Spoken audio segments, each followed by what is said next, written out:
శ్రీ గురుభ్యో నమః. శ్రీ మహాగణాధిపతయే నమః. గురుబ్రహ్మ గురువిష్ణు గురుదేవో మహేశ్వరః. గురు సాక్షాత్ పరబ్రహ్మ తస్మై శ్రీ గురవే నమః. హరితసగోత్రోత్పన్నం హరిభక్తిపరాయణం శంకర గురువరేంద్ర చరణం శరణం ప్రపద్యే. శ్రీ మహద్భ్యో గురుభ్యో నమః. అరుణాం కరుణాతరంగితాక్షిం ధృతపాశాంకుశ పుష్పభానచాపాం అనిమాదివ్రయూవృతాం అయోకైః అహమిత్యేవ విభావయేద్భవానీం. ఓం శ్రీమాత్రే నమః. ప్రేక్షకులకు రాబో నూతన సంవత్సరం యొక్క శుభాకాంక్షలు. ప్రతి మాసం మనం చెప్పుకున్నట్టుగానే ఈసారి కూడా మాస ఫలితాలు. ఇక కన్యారాశి, ఈ రాశి వారికి ఈ నెలలో వృత్తిలో వ్యాపారంలో తీరిక ఉండకపోవచ్చు, చాలా మంచిగా ఉంటాయి. కానీ మీ తొందరపాటుతనం వల్ల కొన్ని ఇబ్బందులు రావడానికి కూడా ఆస్కారం ఉంది. ఆలోచించి ధైర్యంగా అడుగు ముందుకెయ్యండి. తొందరపాటుతనం ఎప్పుడు కూడా పనికిరాదు. బంధువులతో స్నేహితులతో సంప్రదింపులు చేయడం మంచిది. వారి సలహాలు తీసుకొని వారి యొక్క సలహాలకు మీ సలహా జోడించి ముందుకు అడుగేయడం చాలా మంచిది. మీకు ఓపిక చాలా అవసరం. కన్యారాశి వారికి దేని యందు కానీ తొందరపాటుతనం పనికిరాదు. ఏ కార్యక్రమం చేసినా తొందరపాటు పడకండి. అనవసర ప్రయాణాలు చేయవలసి వస్తుంది. కాబట్టి ఆ ప్రయాణాలు చేసే ముందర ఆలోచించి ప్రయాణాలు చేయండి. ప్రయాణాల విషయంలో చాలా ఆలోచించాలి, జాగ్రత్తలు కూడా తీసుకోవాలి. ప్రతి విషయంలో ఆలోచించి జాగ్రత్తగా అడుగు ముందుకు వేసినట్టయితే మీకు అనుకూలమైన వాతావరణం ఏర్పడి మీకు మంచి సుఖంగా సంతోషంగా ఉండడానికి అనుకూలమైన వాతావరణం ఏర్పడుతుంది.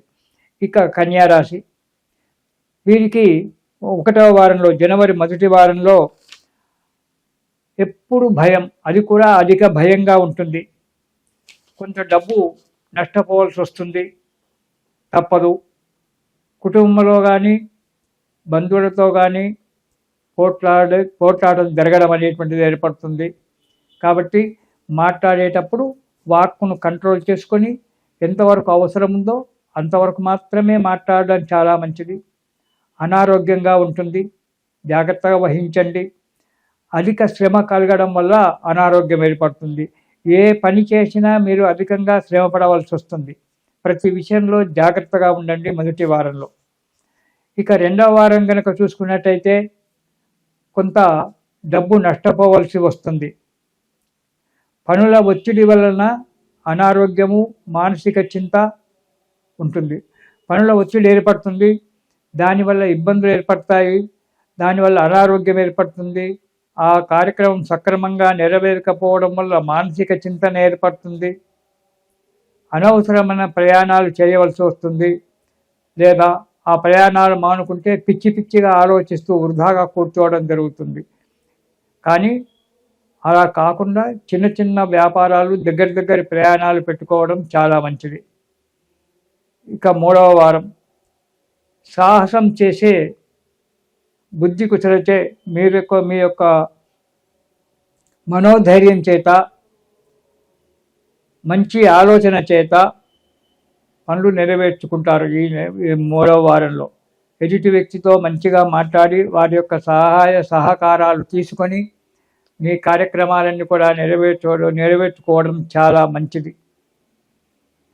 యత్న కార్యములు ఫలిస్తాయి. మీరు ఏదైతే సంకల్పాలు చేసుకున్నారో కార్యక్రమాలు అవి నెరవేరడము, వాటి వల్ల మంచి కీర్తి ప్రతిష్టలు రావడము, 10 మందిలో పేరు రావడం అనేటువంటి జరుగుతూ ఉంది. ధనధాన్య లాభాలు, డబ్బు రావడము, ఇటు వ్యవసాయదారులకైతే ధాన్య లాభము, ఇవన్నీ కూడా కలుగుతాయి. మనశ్శాంతిగా ఉంటారు, సుఖంగా ఉంటారు. ఇక 4వ వారం చేసేటువంటి కార్యక్రమంలో మంచి అభివృద్ధి ఉంటుంది. బంధువులతో మిత్రులతో కలిసిమెలిసి తిరగడము, శుభకార్యాలలో పాల్గొనడము, వినోదాదులలో పాల్గొనడము చేస్తుంటారు. 4వ వారంలో నూతన గృహ నిర్మాణానికై లేదా స్థిరాస్తులు కొనడానికై ఆలోచన చేస్తుంటారు. ఆలోచన కొంతవరకు ఫలితం జరుగుతుంది. ఇతర కార్యక్రమాలు కూడా ఆలోచన చేస్తారు. కొంతవరకు మాత్రం ఫలితం జరగడానికి కన్యారాశి వారికి ఆస్కారం ఉంది. సంతోషంగా ఆనందంగా ఉంటారు. బంధువులచే మిత్రులచే కలిసిమెలిసి తిరుగుతారు. కానీ చేసే పనులలో కొద్దిగా పనులు ఆలస్యం కావడానికి ఆస్కారం ఉంది. కాబట్టి ఈ నెలలో కన్యారాశి వారు సుబ్రహ్మణ్య స్తోత్రం పారాయణం చేయడం చాలా మంచిది. ఆ సుబ్రహ్మణ్య స్తోత్రం పారాయణం చేయడం వల్ల సుఖంగా సంతోషంగా అడుగు ముందుకు వేస్తారు. ఇది శుభం.